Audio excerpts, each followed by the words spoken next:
I'm Bishop Ochola II the second.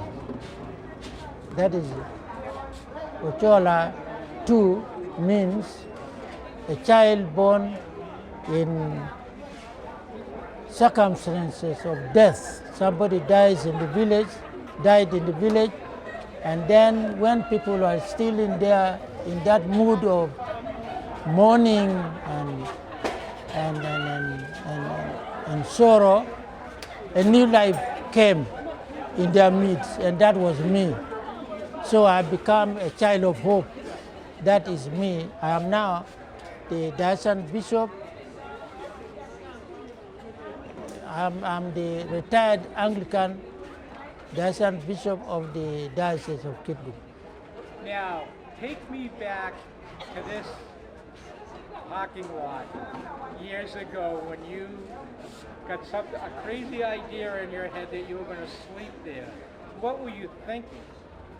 We have a lot of pain in our hearts because the international community did not have eyes to see our children as human beings.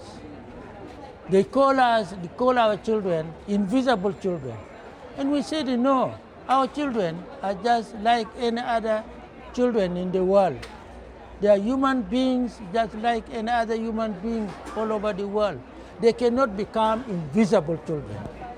So that was the reason why we decided to die together with them in the bus park here, because at this time, all of them would be here, running away from the international IDP camps, to come to town where they could escape from being killed or being abducted by the LRA.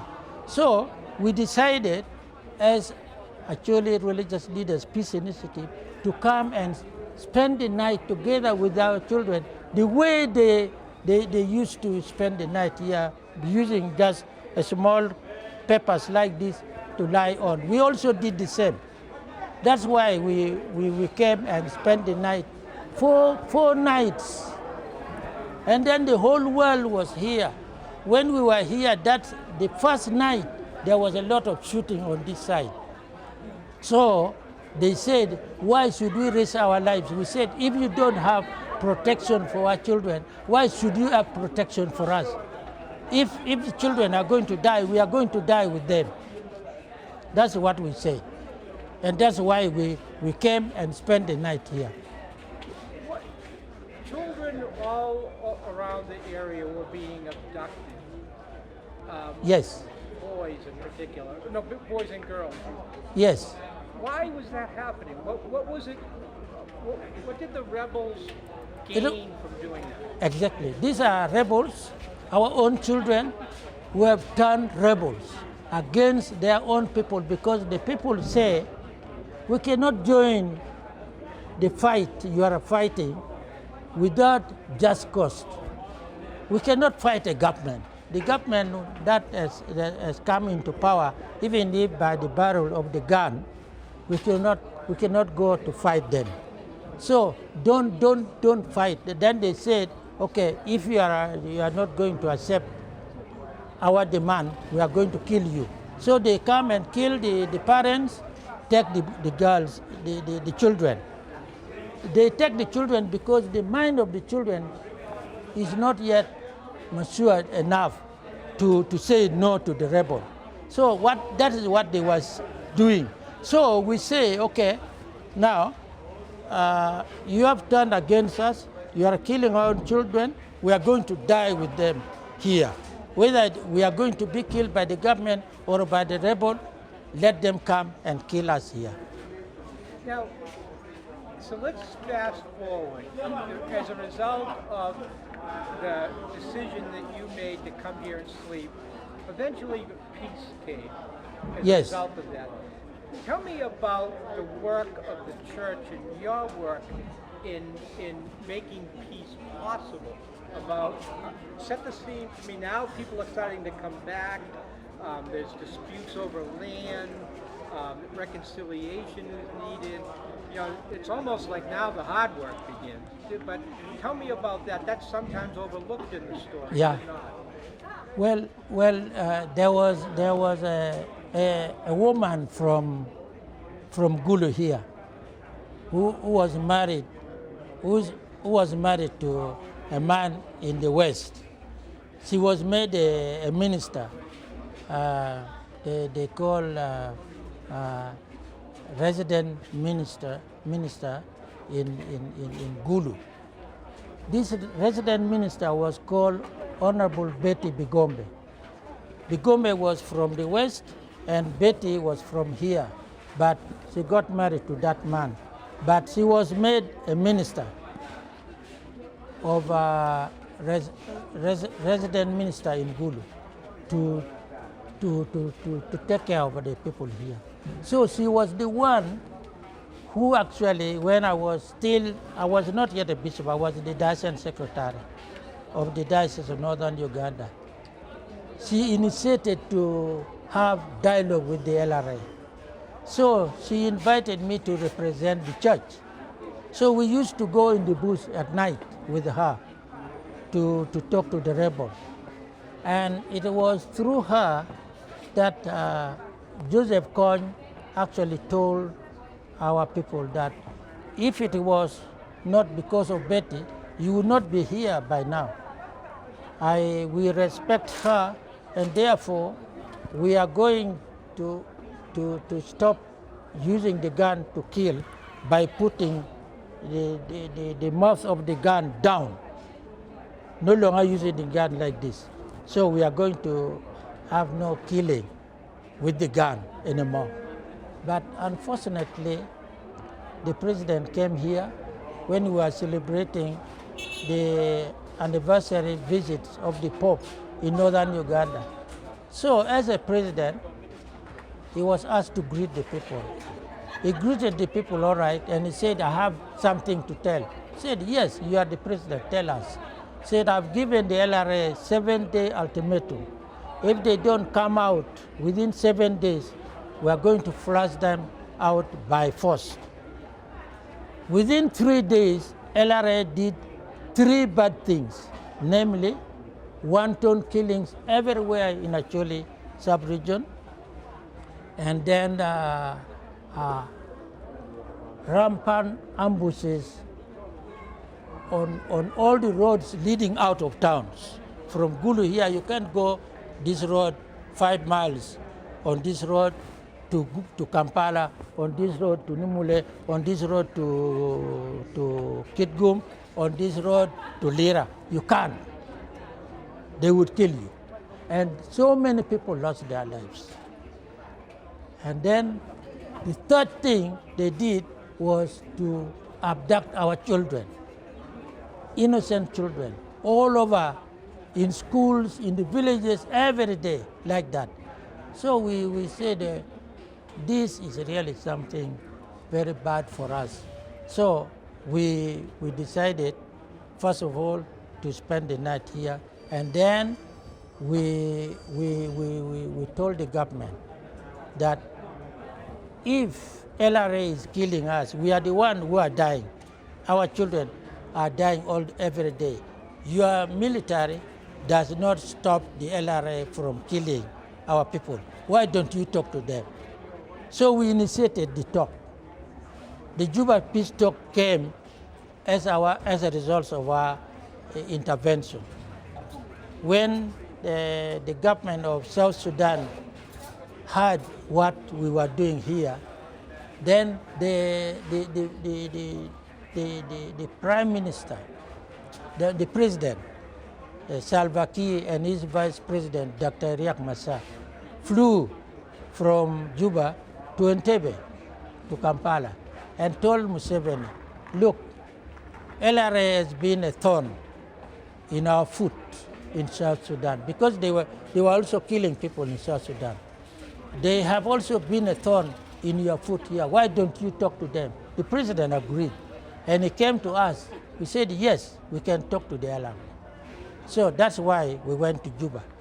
And we went to Juba, we had a meeting from 2006, 2007, 2008, the peace talk was over.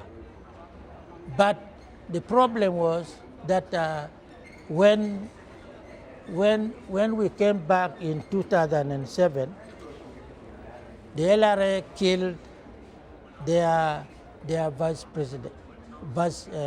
chairman, Vincent Oti. Con killed him. So we were not invited to go for the talk at the beginning of 2008. So 2008, in April, we were called to go to Juba. So we went there. Con refused to talk to the international community because the person who was representing the LRA did not make consultation with the Con. So Con said, no, for this one, I cannot accept. So when we went there in Garama to talk to him, Con never appeared. So Dr. Masanga from Bali was the chairman representing the LRA. When the entire world was there and Con did not appear, he resigned unceremoniously. So Dr. Obira was put in place to replace him as the spokesman of the LRA. Now, in May, we were invited again to go. But Con ordered Obira to bring ropes, big ropes, 4 boxes. Obira asked, said, why should I bring these ropes for you? So Con got annoyed, cut off the communication with him. But there was a man who supported the LRA. His name is Labeja. Labeja brought the ropes from Nairobi. And when we were there, Con cut off relationship with the LRA. So he talked to Labeja. And then Labeja was the one who went in the bush. We were never allowed to go to see Con again. For 2 weeks we remained there. There was no communication. We came back. In November, we had a meeting here in Kampala. We decided that we should go and talk to Con again.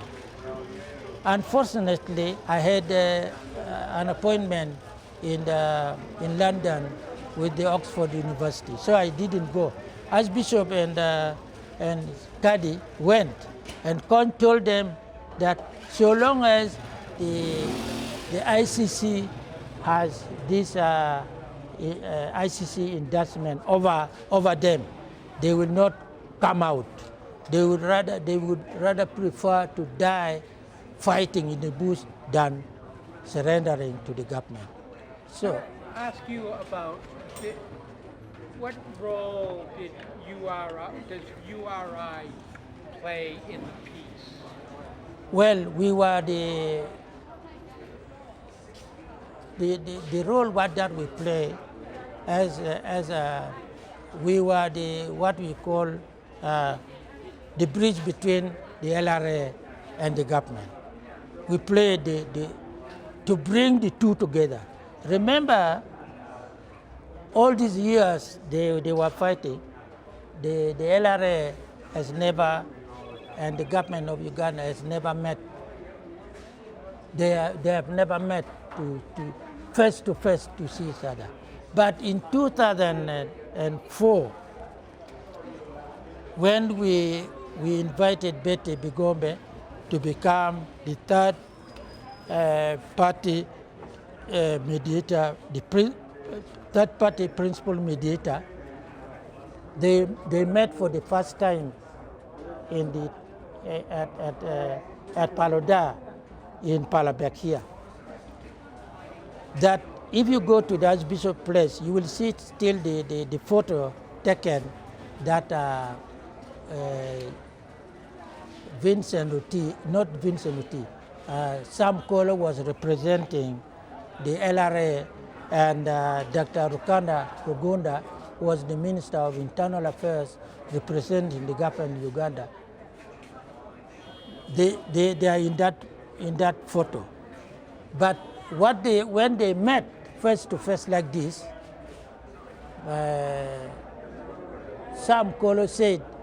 Brigadier Sam Kolo said that I am a child of God, made in the image of God. I'm Ugandan, I'm your brother. Uganda also said, I am a child of God, made in the image of God. I'm also Ugandan, so we are brothers. So it is a very beautiful image that they have given us.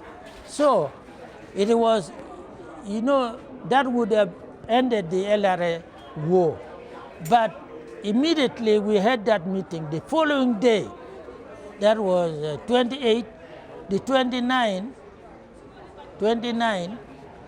the government came out with a memorandum of understanding that LRA has not yet seen.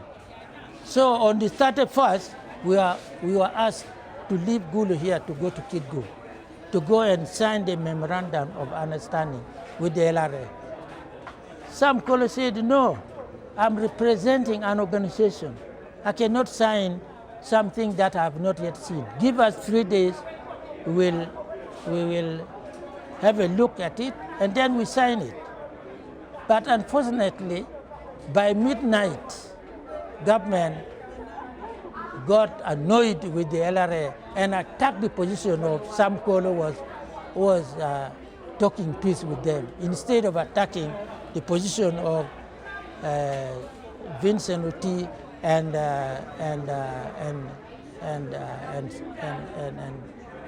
Kony, who refused to talk peace with the government. They did not attack them, but they attacked the person who came with most of the rebels who wanted to come out. You see, because it would have Oti and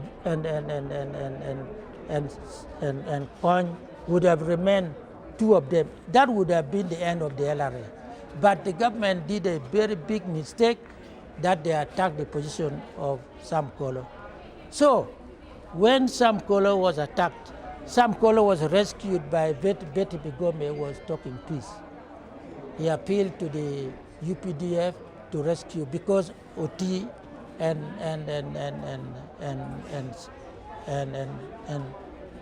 Kony ordered that this man should be killed.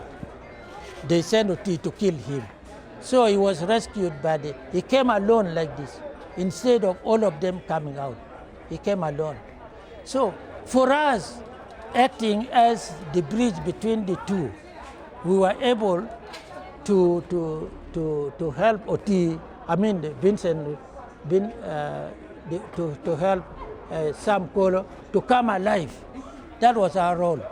Our role also, the government of South Sudan, because of our stand, they came and asked the government of Uganda to agree on peace.